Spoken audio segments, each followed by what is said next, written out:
साहेब आले रे. दोन हाना पण पुढारी म्हणा. आई शपथ लई भारी सुपर हिट.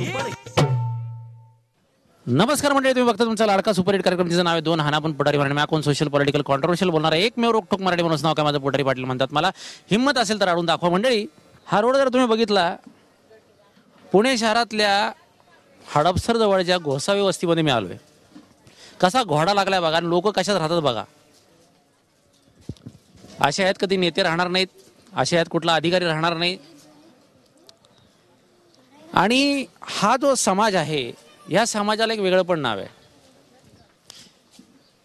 आणि हा समाज हा साधूचे जे वेश असतात ना, साधू तुम्ही बघता, लांब लांब दाढीवाले साधू, भरपूर रुद्राक्ष घातलेले साधू, जे आपल्याला पुण्यात दिसतात, भेटतात. बेटा तुझ्या मैं भविष्य बताता हूं. याला गोसावी डबरी समाज असं म्हणतात. नाव नवीन ऐकलं असेल, आता तुम्हाला काय जेवढं टीव्हीवर दिसणार तेवढंच माहिती हो.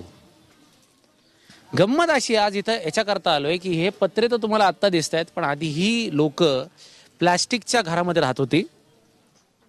आणि आजच्या शोची सुरुवात आपण एका अशा माणसापासून करणार आहोत की ह्या प्लॅस्टिकच्या घरामध्ये राहून त्यांनी शिक्षण पूर्ण केलं आणि आज ते फार मोठ्या पदाला पोलिसामध्ये आहेत. त्यांच्या घराजवळच आपण त्यांना भेटणार आहोत. कुठल्या घरातनं सुरुवात झाली, काय झालं, कारण का शो तर सगळेच बघतात, पण जी आत्ता शिकणारी मुलं आहेत 10वी 12वीतली किंवा 5वीतली 6वीतली, त्यांना कथा सांगितल्या जातात रामाच्या, कृष्णाच्या, शिवाजी महाराजांच्या, आंबेडकर साहेबांच्या. पण आज आपल्यातला एक माणूस आहे, त्याची कथा मला तुम्हाला सांगायला आवडेल, कारण त्यांच्यापासून तुम्हाला काहीतरी शिकायला नक्की मिळेल की अशा समाजापासून, अशा घरातनं राहून सुद्धा माणूस एवढा मोठा होऊ शकतो कसा. आणि ह्या समाजाच्या काय अडचणी आहेत, या वस्तीच्या ज्या काय अडचणी आहेत त्या मी घेणार. मंडळी, आईबाप एवढे सांगत असतात लोकांना, लेकरांना की बाबा शिक. लेकरू खोटं बोलतं आपल्या आईबापाशी आणि खोटं काशी घालत असते. हे आजकालच्या आईबापाला अनुभव आहेत. आईबापाला टेन्शन असतं की लोन कसं फेडायचं, शिक्षणाकरता काढलेलं आहे. स्वप्न असतं कोणी डॉक्टर व्हावं, कोणी इंजिनियर व्हावं. पण काही बोटावर मोजणे इतके मुलं मुली अशी निघतात त्यांच्या नशिबाला की ते त्यांचं स्वप्न पूर्ण करतात. आईबापाची परिस्थिती, आईबापाची जाण, आईबापाच्या कष्टाची जाण ते समजतात आणि ती मोठी होतात.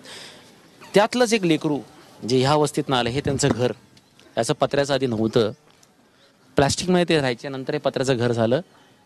इथे तुम्ही नीट बघा, सगळं माशा किती आहेत ते बघा. इथंच भांडी धुतली जातात, रस्त्याची सोय नाही, काही नाही.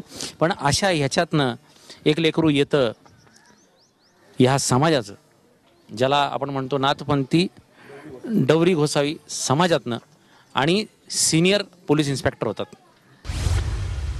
1981 साली पुणे शहरात शिक्षणासाठी आलो. करमाळा या तालुक्यामध्ये माझं 10वीपर्यंतचं शिक्षण झालं. वाडिया कॉलेजला ॲडमिशन घेतलं. राहायची कुठंच व्यवस्था नाही आणि प्रश्न राहण्याचा होता, जगण्याचा होता, सगळ्याच गोष्टीचा होता.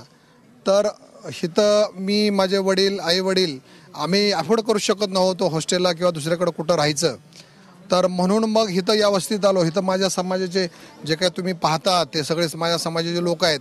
आता तर चांगली गोष्ट आहे की आता पत्रे वगैरे आहेत. तर पण यापूर्वी इथं अगोदर आम्ही पालात राहायचो. अगोदर इथं पाला म्हणजे समजावून सांगा लोकांना, म्हणजे काय असतं पाल. पाल म्हणजे झोपडं जे म्हणतो, ज्याला आपण प्लॅस्टिकचा टेंट जो म्हणतो आपण त्याला, त्या टेंटमध्ये आम्ही अगोदर राहायचो.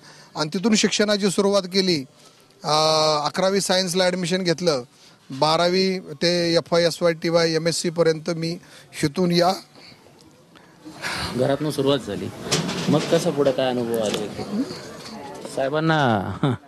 पण काय आज कौतुक आहे मला की ह्या समाजातनं मोठ्या आलात. बोला ना प्लीज.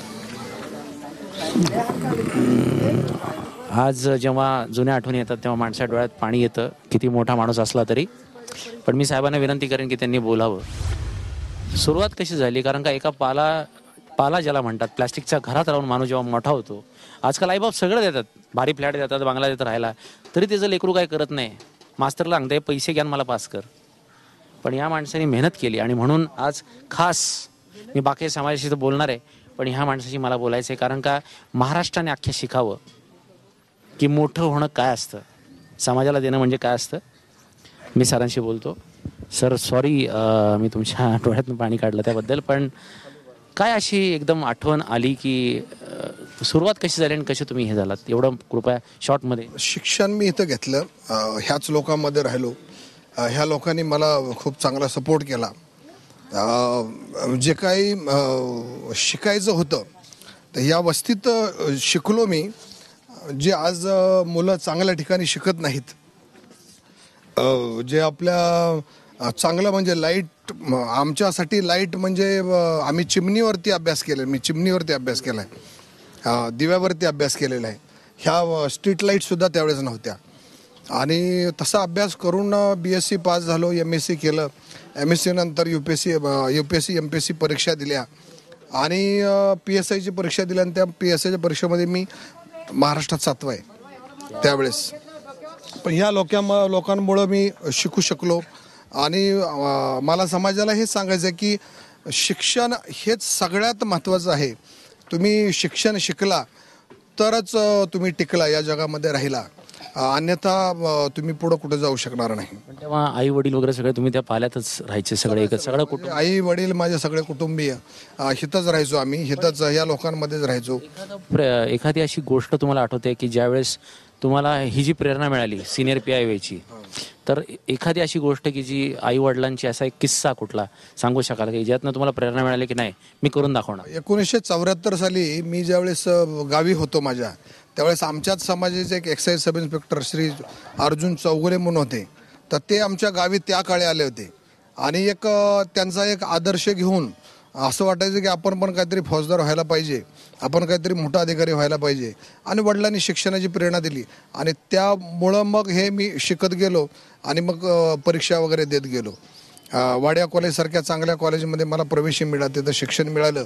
आणि या वस्तीतून जाऊन येऊन करून त्या काळात ते शिक्षण घेतल्यामुळं मला सगळ्या गोष्टीचा फरक पडला. साहेबांनी जसं एक डोक्यात धरलं की मला PI व्हायचं किंवा मला मोठ्या पोस्टला जायचंय, पाल्यात राहिले, चेष्टा नाही. जे लोक हे सगळा महाराष्ट्र अख्खा कार्यक्रम बघतो, एकानी त्या पाल्यात राहून दाखवा. एकानी, प्रत्येक जण हाल सोसून पुढं आलाय, मान्य आहे, प्रत्येकाने दिवस बघितलेत. पण आज ह्या साहेबांचा इंटरव्ह्यू घेण्याच्या मागचं कारण हे सिनियर PI आहेत म्हणून नाही, पण हे सिनियर PI झाले कसे, इथपर्यंत पोचले कसे, शिक्षणाचं महत्त्व काय, ते तुमच्या लेकरांना कळावं ह्याच्याकरता मी पहिला इंटरव्ह्यू आज यांचा घेतला.